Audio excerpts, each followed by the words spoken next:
Hey there! Good morning, afternoon, evening, and welcome back to another Genshin Impact video. 2.7 is finally upon us, and today the Abyss changed. So what comes with that? An Abyss review, of course.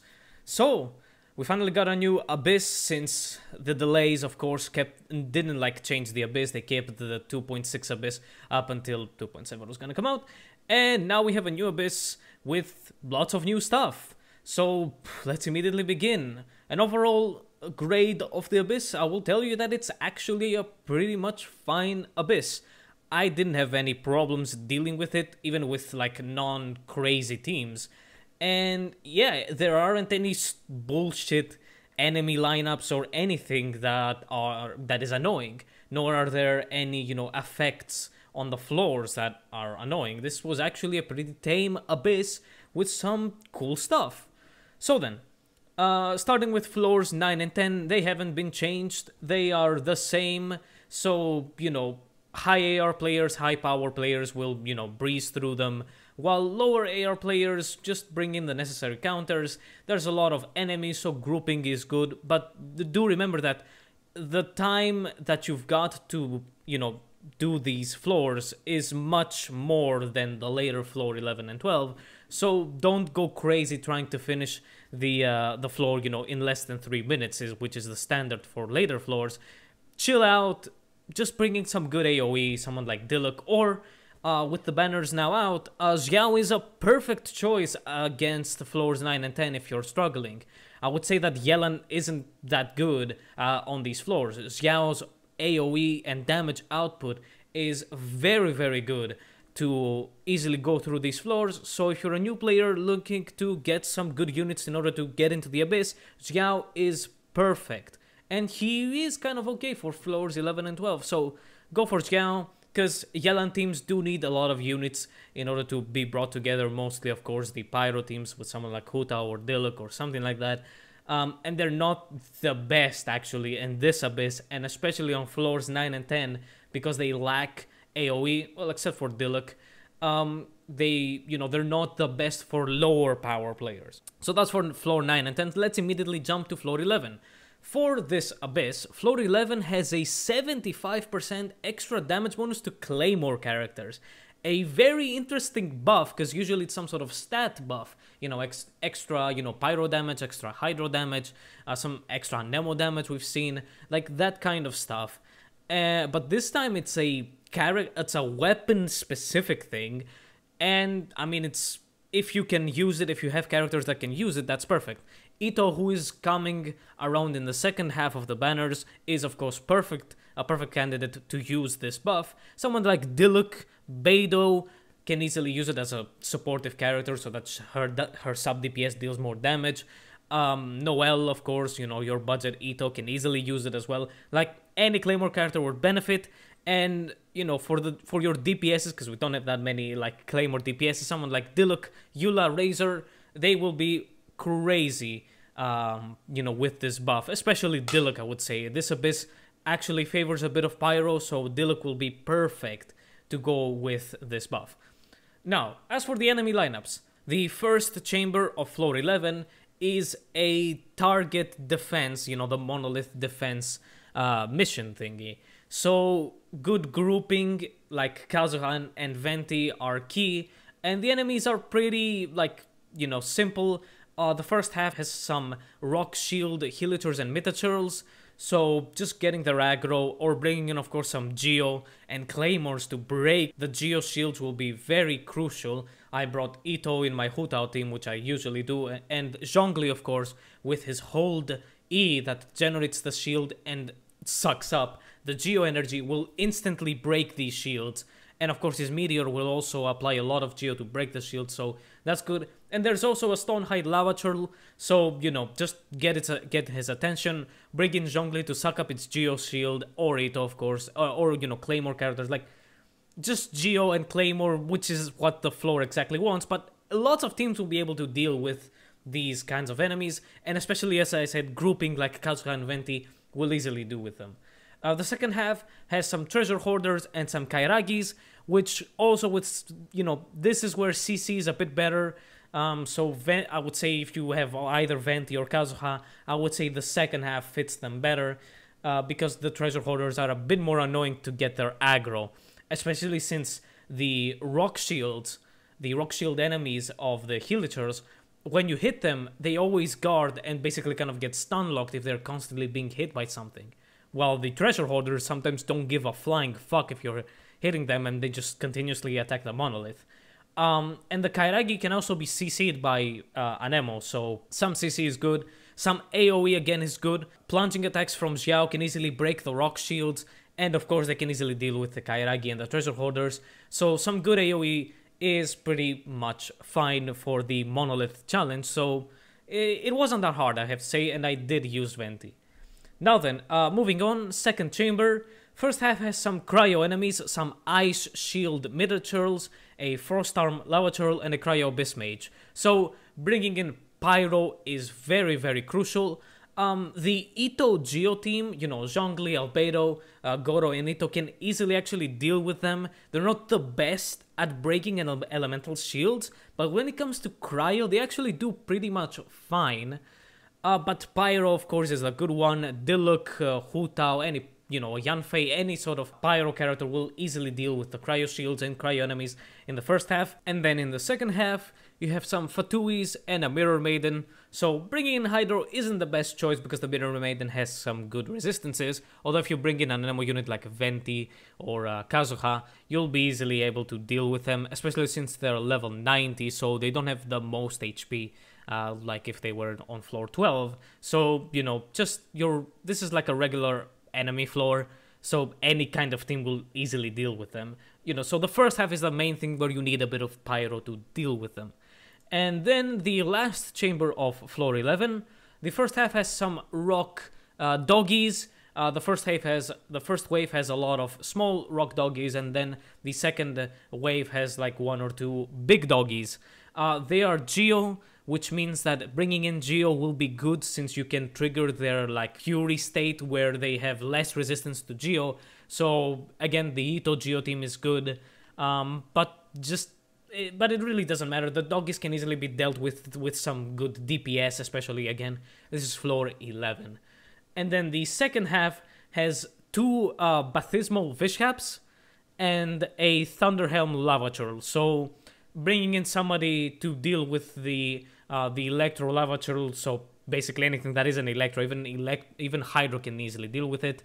Pyro, of course, is good, and Cryo is the best. Will easily kill it. And then the Bathismal Vishcaps, they're the small ones, the Hatchlings, so they actually go down pretty easily. Just be careful not to, you know, get your energy drained from their, their attacks, which do that.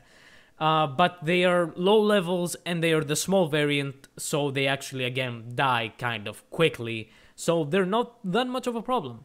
So yeah, that's floor 11. It's pretty much fine. The Claymore characters that can be used, like again, Beidou, Diluc, I mean, Eula also will do fine against these enemies. They are perfectly good against these kind of enemies. So bring in really whatever. A Pyro team will easily deal, like Hu Tao will easily shred this floor, and even my Ayato team easily dealt with floor 11. So a lot of teams can just do it. Xiao, we know again, who is in the banners, will easily do it. Yellen with the Pyro team again will also work. So floor 11 is actually pretty nice. You might have a bit of a trouble on the first chamber with the monolith, but I believe you can easily do it. So then, moving on to floor 12. Floor 12 this time has no effects like it used to do with that Honed Spirit at some point and some other stuff. So yeah, no buffs or anything with floor 12. And the enemy lineup isn't that bad. It's all things that we have actually seen. So the first chamber is actually kind of a full-on freebie, I would say. The first half of the first chamber has some Whopper Flowers and like one or two small Geo Visaps. So it's actually pretty easy. They are a bit tanky actually, as I've noticed, but my Hu Tao team easily dealt with them, and AoE teams will even do better. If you have Venti, if you have Kazuha, and like Xiao, he will shred through them without even needing to run like I had to waste my stamina with Hu Tao. So yeah, it's pretty much a freebie really. because these enemies don't have that much HP, nor do they have some really annoying attacks. And then the second half of the first chamber has a Ruin Guard and a Ruin Grader, who spawn in respective waves. First is the Ruin Guard, then the Ruin Grader. And you know, they are the easy things, just don't bring physical against them, and they're just a freebie again. And with these kinds of enemies, the first chamber is just stupidly easy, I would say. So then, second chamber then. First half has some ice enemies, some cryo enemies. There are some cryo slimes, there are some ice shield Metaturls, and then there's a frost arm lava turtle. So bring in Pyro to deal with them. Geo can do good against them, because here, characters like Diluc or Hutao or even someone like Yanfei, because there's a lot of cryo aura, which means that you'll be affected by cryo, their attack speed is reduced significantly. And with Hutao especially, since he doesn't have the best pyro application to deal with cryo enemies, she relies on her charge attacks. Her charge attacks felt abysmal on low attack speed. And since I had Ito on the team, he dealt with them so easily. He destroyed them. Like, he destroyed cryo shields really well. So if you have the Geo team, then you're gonna do fine. Xiao can also do well. His plunge attacks once again work very well against cryo shields. And then just another pyro character really can do well. Diluc can be fine. His attack reset using his E is very good. He has really good pyro application, of course. If you bring in Bennett, which is a standard in a Diluc team, you'll easily delete the cryo shields. So that's good. And Yanfei has good pyro application, but that attack speed reduce can really hurt her. So be careful with that. Other characters, again, AoE is good. Electro can do well, can do fine against the cryo shields. It depends on what units you're gonna bring. I think that really the only one that can go really well is someone like Beidou, who's a Claymore user, and maybe Raiden with her ultimate, but they might not do the best, actually. Especially against the Ice Shield Metaturals, which can easily just block hits. Pyro is going to be kind of necessary here. And then the second half is Magu Kinki. So it's Magu Kinki. We've seen Magu Kinki in the Abyss lots of times, and he's Magu Kinki. Lots of teams can easily deal with him. And yeah, once you learn his attacks, you'll easily do with him. It was my first time going against Kinki with my Ayato team with Venti, Bennett, Ayato, and Child because I like Child. And the first time I kind of fucked up because I fucked up my timings with Venti. I would throw down Venti's ultimate, and because I was standing just a bit far from Kinki, he would dash away, which was very annoying. But then the second time, I learned the timings, I learned when I should throw Venti's ultimate in order to apply Viridescent, and Magu Genki was a breeze with Ayato. So Ayato can do very well against the Genki. And then the third chamber, the first half has two Baptismal Vishaps, the small ones, the hatchlings, so it's kind of a freebie, so just kill them fast. They die quickly as well, they don't have that much HP, and they do move around a bit, but they actually move around close to you. And they're not invulnerable, like they go underground, but they're not invulnerable, so that's actually really good. Again, they're kind of a freebie, because in the second half, you have the PMA, the Perpetual Mechanical Array, which is the PMA. We've also seen the PMA a few times in the Abyss, just like Kinki, so just bring in your best single target damage team. Somebody like Hutao can easily do it. Bringing someone like Diluc and Yelan will actually do really well against the bosses, like against Kinki and the PMA. Yelan and Diluc, I would say, again, will do well. Yelan and Yanfei. A Pyro Vaporized team will easily do well. Just, of course, don't bring in someone like Eula because the PMA is highly resistant to physical damage. But even my Ayato team actually managed to go through it with a few retries. It was a bit of luck, where I needed to see, again, needed to calculate when should I throw my spells to, not catch the PMA in some sort of invulnerable state. The rocket that goes up, I should know when to throw my spells in order to not waste time. And then it is a bit of luck if you get, the Defender ruin thing, the crab that has the shield. I got it once, and it ruined the run, basically, because I easily could have killed the PMA if I didn't waste all of my time against that fucking defender enemy, because it also has a shield that blocks completely everything. Oh, so good. Yeah, it was annoying, but the PMA just goes down kind of easily. An Ayaka team will actually do well. I don't think I don't think Kinky has like cryo resistance, even though he has some cryo attacks. So bringing in an Ayaka team that isn't a freeze Ayaka team, you're not running Blizzard Strayer on Ayaka, it's a more burst focused Ayaka or hyper carry Ayaka with something like Blizzard Strayer and Gladiator or Shimenawa, you know, for the 18 attack bonus. So if it's not a Blizzard Strayer focused Ayaka, she will just completely decimate these bosses. You know, bring in a good cryo battery like Diona, Rosaria and the likes, or Kaeya of course, and you'll easily shred the PMA and Magu Genki. So Ayaka is also good. Once again, some sort of vaporized team like Hudao Diluc, alongside Yelan, who has good sub DPSing, and she has of course her good damage bonuses from her passives. She will do good against this thing. And again, even my Ayato team did well. If you bring in Kazuha instead of Venti, because I don't have Kazuha, with his elemental bonuses, you will easily delete these bosses. I guarantee you. So that's it. It's not that hard of an abyss. There isn't any sort of annoying enemies, you know, with the cryo enemies present.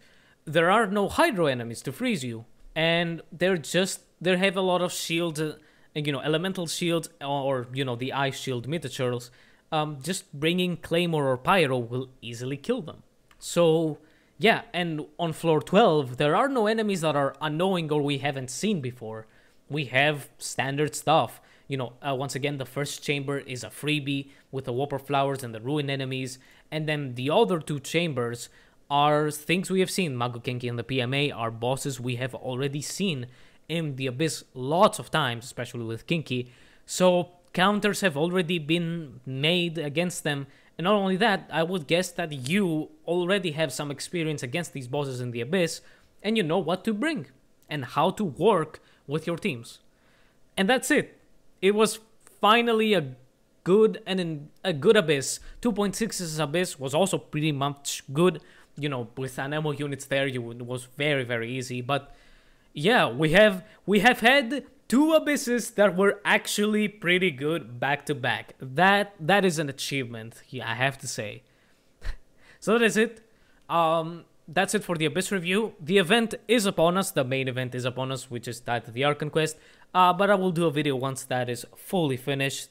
And it's actually kind of looking fine right now. So I'll wait for that video to come. And I'll see you in another one. Goodbye.